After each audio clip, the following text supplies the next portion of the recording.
Look, I love Peace Corps. I was trained in Peace Corps to do water resource management, to dig wells in a certain way. And when I got to where I got to go in Mali, they didn't need what I had.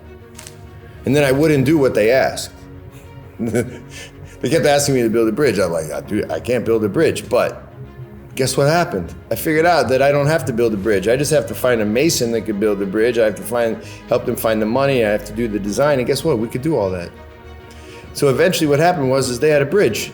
And I was standing on it, and it didn't collapse. And I thought, this is fundamentally amazing.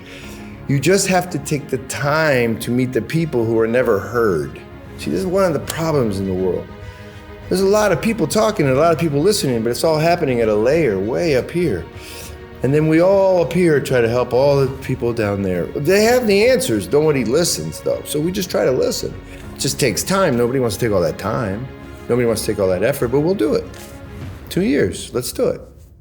In the field, your job is simple. Learn language, go and work and serve someone's local project, and then find impresarios. Look around in your public transport, because we don't give you a car.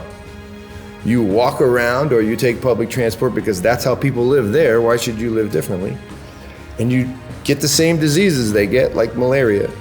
You eat the same food, and eventually, like the folks who are local, you learn the proper structures of that culture, and then you can become of use. If you immerse yourself in someone else's life, in other words, if you participate deeply in the lives of others, if you immerse, learn their language, learn the culture, right? That's a type of asceticism. It's a type of stripping down of who you are. It's a type of giving. That's the first part of our work, immersion, deeply giving our lives for 2 years. Well, what happens? Like a seed into the ground, what happens is if it's properly watered, it's properly planted, the immersiveness is proper, then the seed will come out. And when it comes out, it has to break through. And as it breaks through, you start to see the beauty of creation.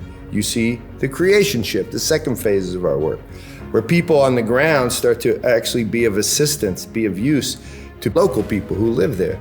And when those local people start to see, wait a minute, this guy actually cares. This guy didn't leave after a weekend. He's still here after a year. The trust just bears great fruit. That's the second part. I think that's what our work is.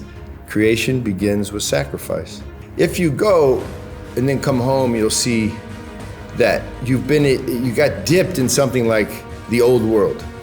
And I got dipped a number of times, almost 7 years of my life doing this. And what happens is you start to realize, wait, I didn't experience foreign culture. I experienced a totally old way of thinking. But it's hard because we're so new world. The old world is the things that we've learned, shared with all of you guys in the new world. I'm a new worlder, but I had this great experience to learn about the old. First Six Foundation is just people freeing people to go and do something called relate. And then the whole world is available.